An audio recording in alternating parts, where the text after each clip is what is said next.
The current political climate of any country is affected by its past, whether it's for the best or worse. Unfortunately, some people in the modern world assume that because chattel slavery is illegal, slavery does not exist anymore, and exploitation of the worker does not occur. The subtleties of slavery that developed in Brazil created unique conditions that differ from the US in several ways. Race relations in Brazil developed alongside colonialism, the imperial period, through the modern day. Piero Vaz de Caminha was a notary on Pedro Cabral's Maritime expedition.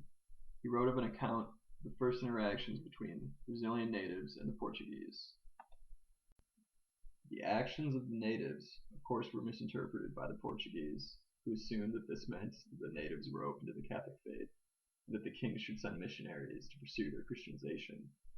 These interactions proved the importance of translators, as historian Alida Metcalfe calls them, go-betweens. Some famous examples of these go-betweens were Pocahontas, Sacagawea, and Donna Maria, Hernan Cortez's translator.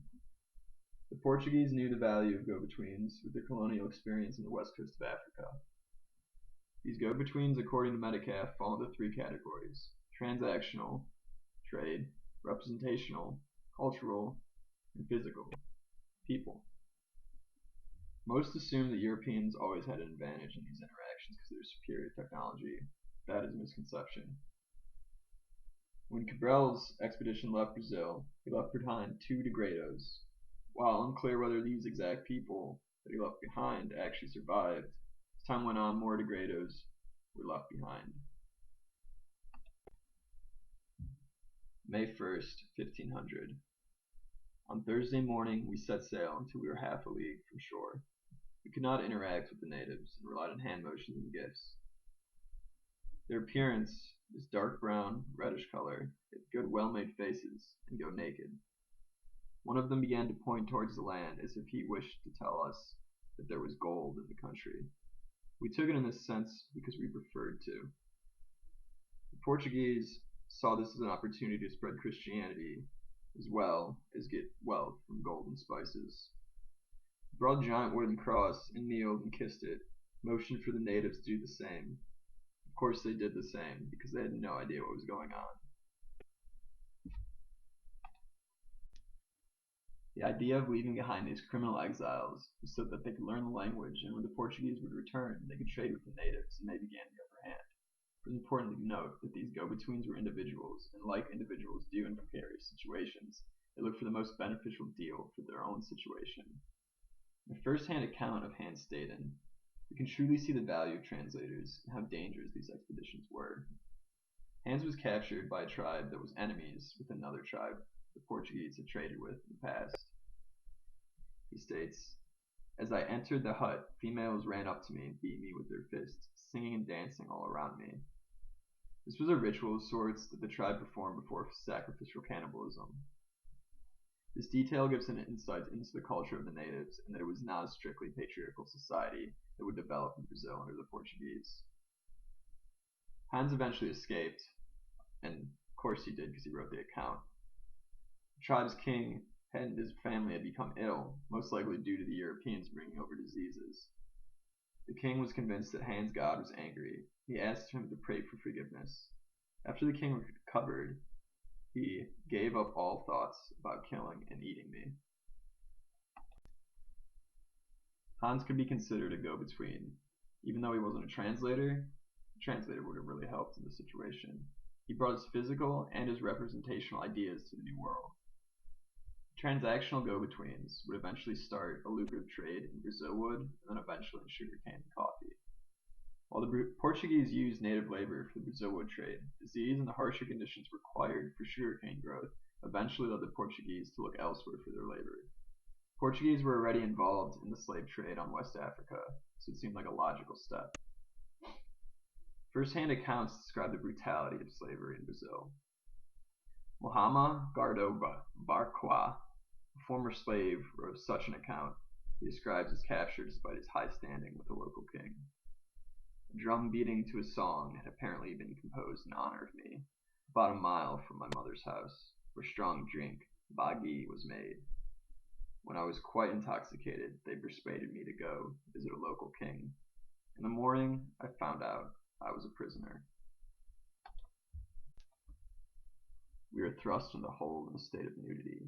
We could not stand. The only food we had was corn soaked and boiled. A pint of water was all that was allowed. If they thought we were going to die, we were thrown overboard before our last breath. The account shows the harsh realities of slave ships. It would take 3 months just to get from the coast of Africa to Brazil. Many men did not survive. 1 in 5 thought to die. They were laid down in racks, unable to stand up or move for 3 months. Were only allowed to bathe twice, once on the voyage and once when they got into Brazil. Thomas Eubank's account details the cruelty inflicted on the slaves. Metal masks that prevented eating and drinking were placed on the slaves if they misbehaved. One day I saw a slave wearing an inch-round hinge around his head, and in the middle was a hammered S. Rest or sleep would be impossible. One major difference of slavery compared to America is that slaves in Brazil could actually buy their freedom through a system of manumissions. Even though most slaves could never achieve this, the system was mostly just used to quell unrest and provide hope to slaves. It still showed the differences were remarkable compared to the US. Patriarchy had become particularly powerful in Brazil, like it had in other European countries. See examples of patriarchy in Laura Hill Graham's book, Katana Says No.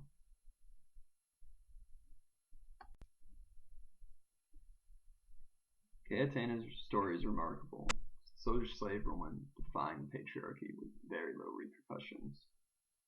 It's a complete unique story, but still gives insight to the complexities of slave society, complexities of the patriarchy. Marriages could be arranged by slave masters, but slaves could also choose who to marry sometimes, even marrying lower class free people. These marriages were used for many different reasons. Again, maybe to quell unrest, provide some happiness to the slaves. Often they were used as social standings. You could marry a free person, maybe you could move up in society and eventually buy your own freedom. In the case of Cayetana, her marriage was arranged by her master. She ran away at the ceremony, coming back a few days later. Surprisingly, she faced very little repercussions for her actions. Instead of her master beating her, it was her own uncle. Perhaps her uncle was scared that his own higher status standing as a slave might be in jeopardy. Her aunt was a house slave, and that could have also jeopardized her position. They did not want to work in the fields. They shamed her and tried to convince her to get married. After several years, it still did not work. Her master eventually supported her in court against the own Catholic Church. Catholic Church, of course, wanted her to stay married because she was technically at the ceremony and did say, "I do."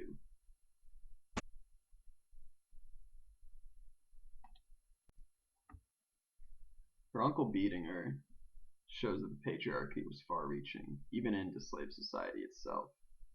It was important for people to feel better than other people, even if they were the lowest class of citizen.